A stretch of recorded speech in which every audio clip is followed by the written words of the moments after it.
Hey everybody, we have gone live on day one of Sell Without Feeling Salesy. Good morning to everybody. I'll just give another minute while people are signing on. Super excited today. It's bright and sunny. I hadn't thought about this window right here, so I got some glare going on. It's okay, it's just a little bit of extra sparkle in my eyes.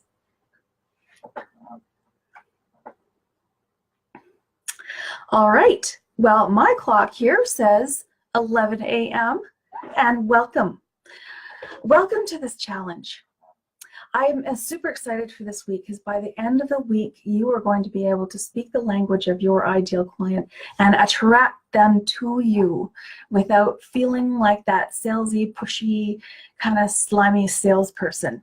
And I know for me in particular, that has been a real struggle with feeling like that. And so, but I wanted to serve people, so I wanted to find out why. Why, so that I could change it. Thanks for being here because I know that you want the same thing for yourself. And I know that you're a caring person, a giving person that cares about other people's thoughts and feelings, or you wouldn't actually even be in this challenge. So I acknowledge you. I'm glad to see that there's wonderful people out there.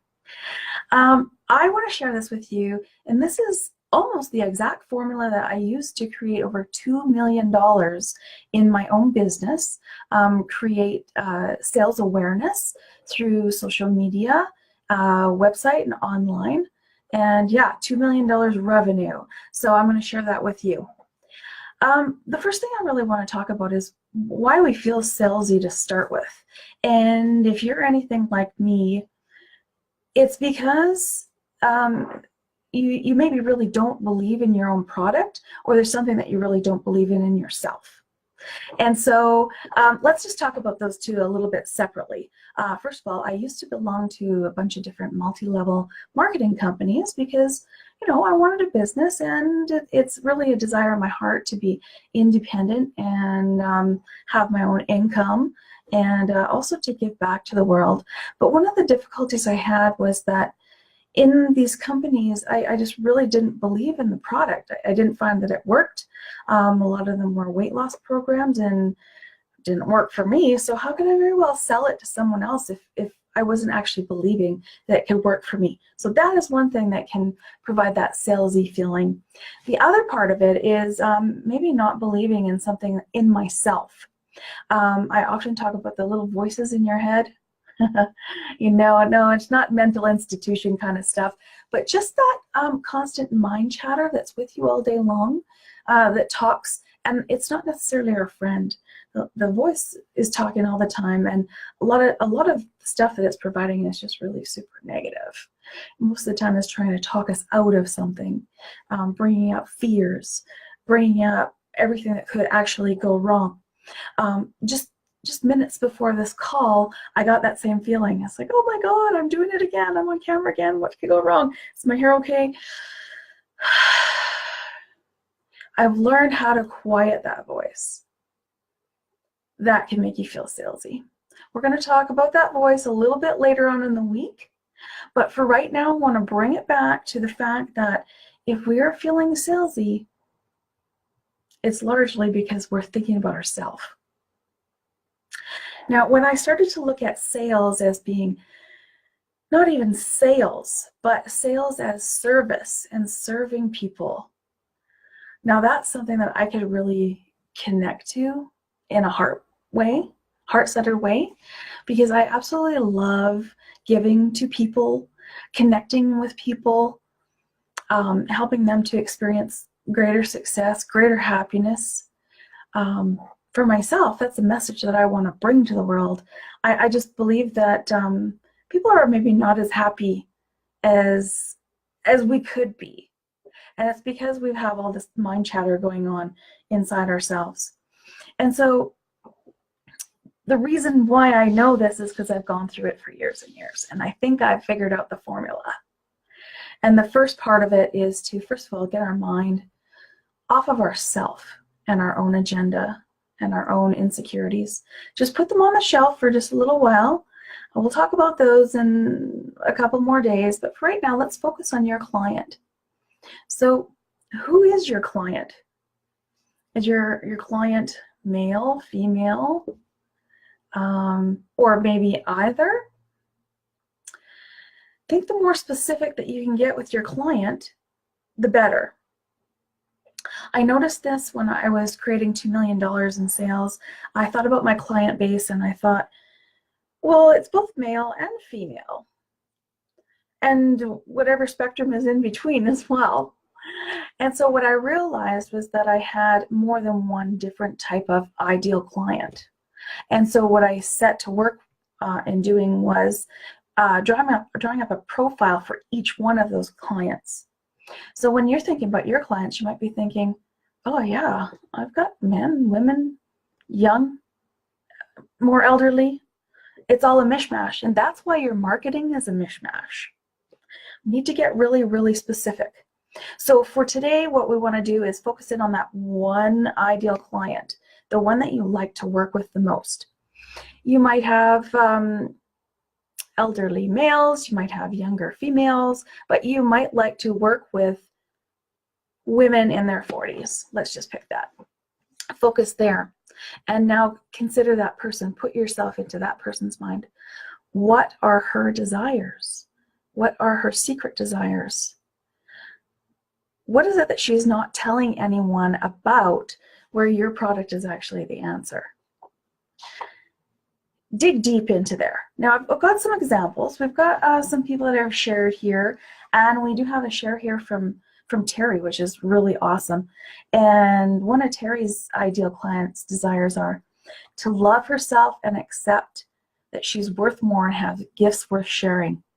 That is definitely a super deep desire. But you know what? I think we can go even deeper with that. She has gifts worth sharing. Like, what is her secret desire? Does she maybe secretly think that she could be the next Oprah? What's her really big, huge dreams?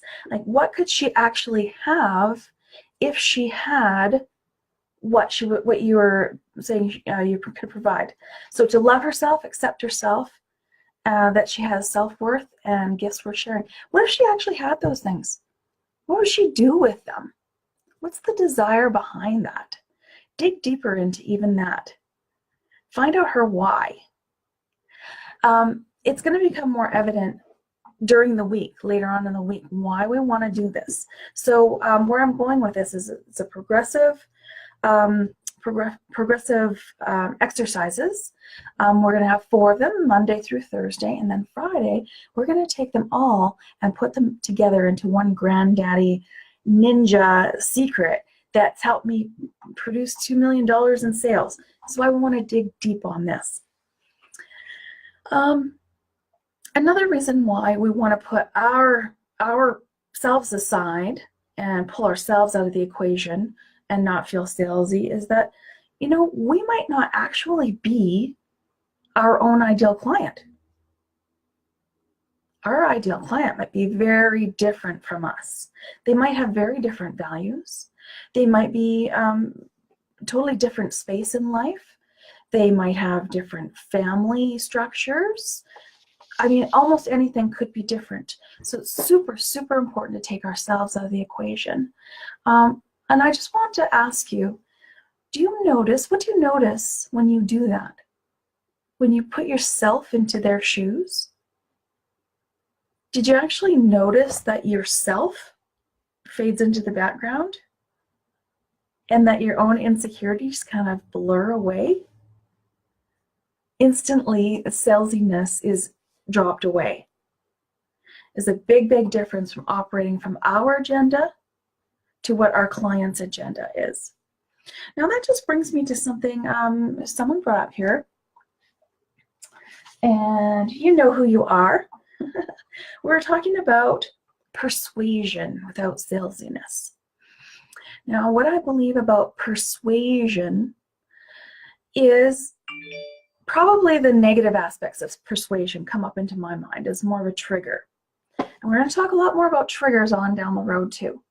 But when I hear the word persuasion, I automatically feel salesy because it feels like I'm trying to make someone think or feel something different, maybe in a manipulative way or against their will. I actually looked up the definition of persuasion here, and that is one definition. But another definition is to have influence with someone, which may not necessarily be against their will. You could have influence with someone that's still within their agenda. And so that's where sales to me becomes about service, because it really becomes about helping people make the best decision that they can for themselves, having persuasion, having influence. But in removing that salesy piece is in removing my agenda from the whole program, focusing solely on my client and helping them make a decision. Like, get off the fence. Do you want it or you don't want it? It's when they're waffling in the middle that's a problem, and that's when the salesiness for us comes in, because now we've set them up to where, oh, we got to follow up again. We're going to make another phone call. Now I feel like I'm hassling them. Now I feel like I'm chasing them. But if we were really to focus on their agenda, their desires, and helping them make a decision, get off the fence, A or B, that removes the salesiness for us. I just really love this. I love this. I want to sell all day long now, just going out and helping people make decisions. What else we got here? Yep, go deeper, go into their why. Find out what really makes them tick. And so we haven't, let's see. Yeah, I don't see anyone that's really joined the discussion here, so we don't have any extra questions to answer. Here's one from Terry, though, that came in a little bit earlier. What she wanted to deal with was rejection. So let's just talk rejection here for 1 second. Now, I don't know if my, if you can see it, camera's gone like blurry. Hopefully the video is still going to turn out all right. But for Terry, we talk about rejection. Now, when we talk about rejection, it's rejection of what? Rejection of our idea, rejection of us, rejection of what? The fear of rejection. And so coming right back to the feeling of being rejected and the feeling of being salesy, I believe it comes right back to your belief.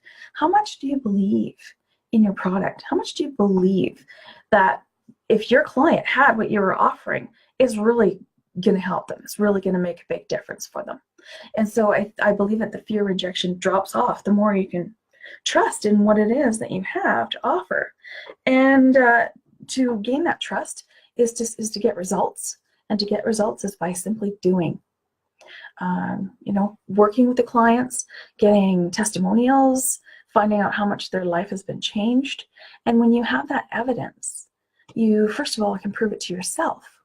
And then secondarily, you can use those testimonials in your marketing as social proof to help prove it to others and help them get off the fence, make a decision, and to join you. So, having said that, I know some of you have done your homework today. It's beautiful, absolutely beautiful. But if you have some time today, I'd like you to go deeper. Go deeper. I'd like to see you get at least 10 more items of desire, but take the extra step. Why is it that they want that? What is the desire behind the desire? We have someone with us that is a personal trainer, and a personal trainer to females. So, might say, well, someone who would use a personal trainer might want to lose weight, or they might want to be healthier. Probably both. But what is the deep desire behind that? Is it because you're facing health issues? You want to be healthy enough to be with your grandchildren and your great-grandchildren? Is it that you want to be able to walk on your own 2 feet, not be in a wheelchair or a walker? Is it that you want to hike mountains in Peru when you're in your 70s? What is the desire behind the desire? Is the desire maybe they'd like to be a bikini model and do a secret photo shoot. Find the desire behind the desire, and this is going to be really super important later on the week when we put this all together and make you a ninja rock star social media marketer. So that's all I've got for you today. We'll keep it short and sweet and punchy. I believe that this kind of education does not have to take all day. We do not need a 1-hour webinar, but do the work. Put the work in. Because if you don't do the work, it's just simply theory, and theory is not going to make you money. It's not going to get you selling, and it's not going to help you help your clients. So that's it for all. If you have any more questions, please post them in the group. I'll be having a look, and I'll answer them as they come up. And with that said, we will see you tomorrow.